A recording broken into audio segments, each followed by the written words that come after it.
Hello students, Bindu Chaudhary welcomes you in your social science class. Today we are continuing our new book. Yes, new book, and in this new book we are continuing about social and political life part 3rd, and this one today is the starting of unit 1st. The Indian Constitution and the Secularism. In this one we are continuing our chapter 1st, the Indian Constitution, and part 1st, intro part. And in this intro part, first of all we will discuss about the main contents of this book, and after that further on we are going to the chapter 1st study. Okay, so when we are starting about the contents, then this is important that what we will read in this book with units as well as chapters. Okay, in unit 1st we will discuss about the Indian Constitution and secularism. In this unit we have 2 chapters. The first chapter contains the Indian Constitution, and the second chapter contains understanding secularism. When we are discussing about unit 1st, we will continue in this part, and further on in the other parts we will continue other units. Okay, when we are considering about unit 2nd in this one, Parliament and the making of laws, how it is important to parliament in our country, and how new laws comes into existence, and how the making of laws is important in India. In this one we have 2 chapters. Chapter 3rd, why do we need a parliament, and chapter 4th, understanding laws. So same in unit 3rd also we have 2 chapters. The name of the unit is the judiciary. In this one we have chapter 5th and chapter 6th. Chapter 5th contains judiciary part, and chapter 6th contains understanding our criminal justice system. In this one we continue with the example of cases also. Unit 4th contains social justice and the marginalized. In this one we discuss about chapter 7th, understanding marginalization, and in chapter 8th we will continue with the confronting marginalization, in which we discuss about the different communities, whether Dalits, Adivasis, etc., and how they are in the marginalization position. And when we continue about the brief study table of the different community, on that time also we discuss about confronting marginalization. In the last we cover our unit 5th. In this unit 5th, economic presence of the government, we will take 2 chapters. Chapter 9th is public facilities, and chapter 10th covers law and social justice. So this one is the scenario of our content, and total we have 10 chapters concerning with the 5th unit. 5 units have 10 chapters. So this is the brief, and today we are taking our chapter 1st of unit 1st, and in this one we continue about the Indian Constitution. When we are concerning this one, then topics in this chapters are there, and in this one first of all we will discuss about the need of constitution in a country. What is the need of constitution in a country and how these are important, we will discuss here. Second one, different key features of Indian Constitution. In this one we have introduction part as well as various key features of Indian Constitution are there, and especially when we are taking the chapter the Indian Constitution, and in this one we will study about the different fundamental rights. Okay, see, this is the framework of the Constitution of India, and when we are discussing about this one question arises in our mind, and this question holds that why does a country needs a constitution? Why is it necessary to be constitution in a country? First of all, we will study our past and correlate that past works to the present scenario of constitution. In 1934, the Indian National Congress made the demand for a constituent assembly. Who demanded in 1934? Indian National Congress demanded for the Constitution Assembly. And when we are discussing this one, during Second World War, this assertion for an independent Constitution Assembly formed only of Indian gained momentum, and this was convened in December 1946. When we are discussing about this one, then this is important that independent Constitution Assembly formed, and when it was formed, students, it was formed in December 1946. First जो meeting है वह कब आहूत की गई थी, कब बुलाई गई थी बच्चों? दिसंबर 1946 में. Some members of the Constituent Assembly were there, and between December 1946 and November 1949, the Constitution for Independent India. It means these in this timing, December 1946 to November 1949, different meetings held, and see this one, the scenario of that time of the constituent members. Free to shape their destiny at last after 150 years of British rule. The members of the Constituent Assembly approached this task with the great idealism that freedom struggle had helped produce. You know, when freedom struggles, Indian national movements holders fight for the struggle for the free independent India. On that time, they struggled a lot with the British rules because they were imposed on our Indian citizens, and they were totally not in favor of the Indians, and that's why our strugglers have in their mind about the concept that we needs equality also, we needs freedom also, we needs other things also, and all these things are the framework of the Indian Constitution, because 150 years of British rule was the great figure, not only a figure, was the great pain for the strugglers who fought for the independent India. And when we are discussing about the independency, first of all we study our neighborhood Nepal country's case, how they fought and how they became democratic, and sometimes they had their own things or not. See, they had also struggle for this one. The country of Nepal has witnessed several people's struggles for democracy. When we are considering the case of Nepal, then in that time also struggles for democracy was there, and it was witnessed by the many peoples of Nepal. There was a people struggle in 1990 that established democracy that lasted for 12 years until 2002. So this 12 years struggle by the Nepal peoples had lots of sufferings, and they established in the last, they established democracy in Nepal. In October 2002, King Gyanendra, citing the Maoist uprising in the countryside as his reason, and in that time began taking over different aspects of the government with the army's assistance. So on that time, what's the system were going on?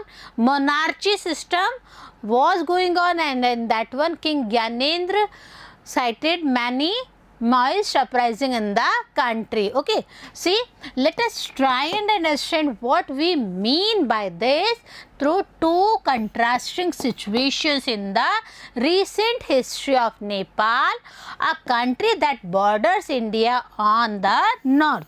It means where the Nepal, how we touched with the Nepal, with the borders of the north, we Indian touched with the Nepal, and see the struggle were taken by that time by the peoples of Nepal. Until recently also, when we studied about the Nepal case, until recently Nepal was a monarchy. What is this monarchy, students?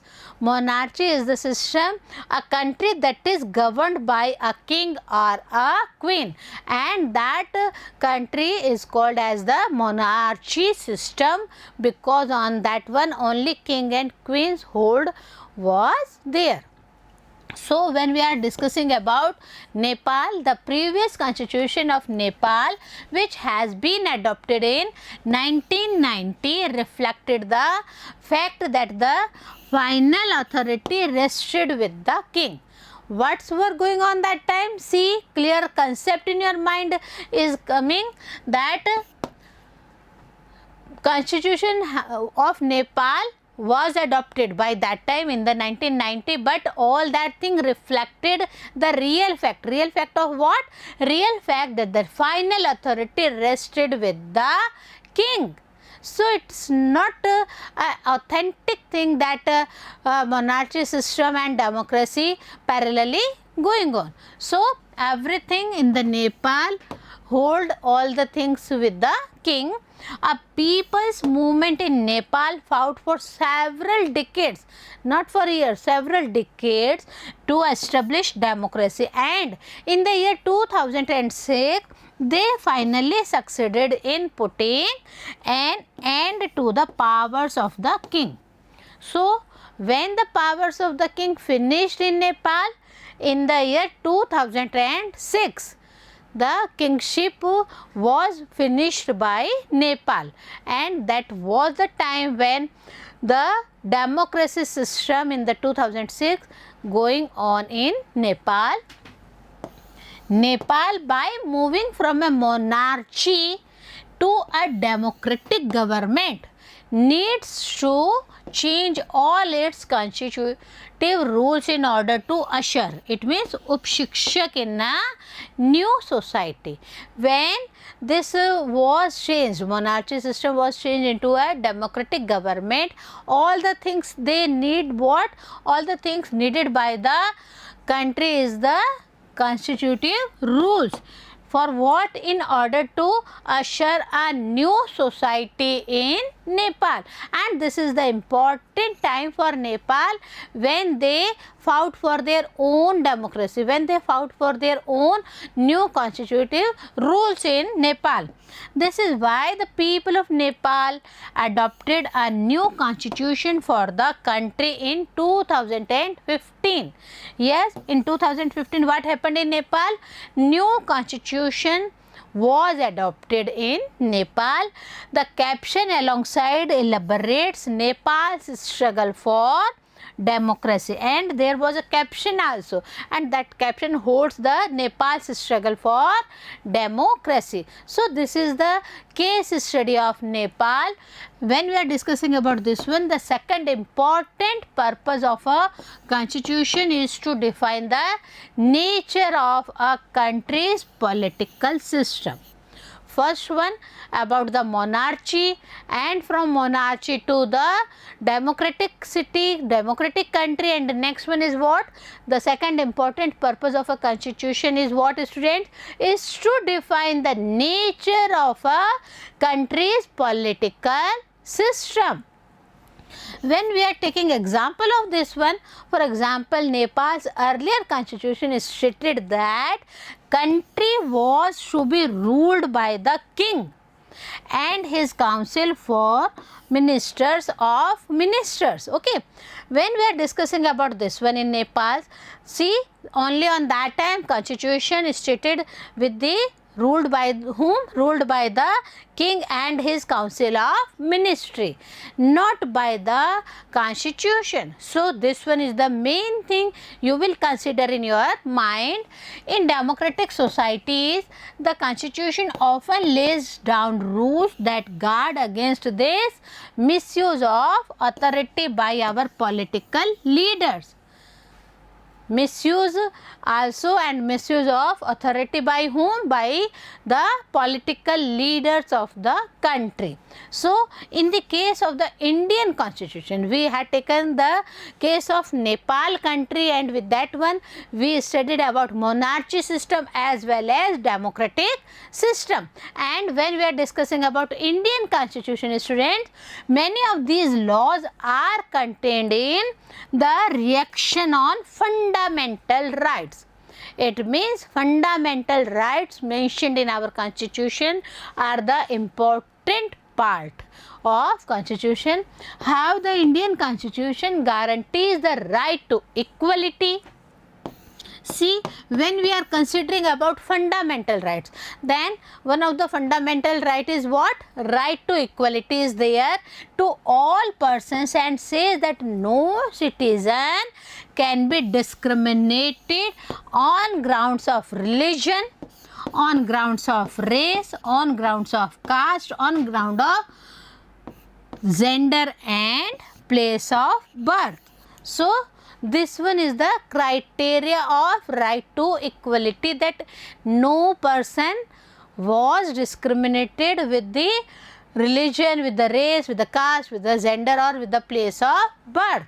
So this one is the right to equality, our fundamental right mentioned in our Indian constitution. The right to equality is one of the fundamental rights guaranteed by the Indian constitution. So first concept of fundamental right is clear in your mind about what? About right to equality. And in this one everything is clear in your mind.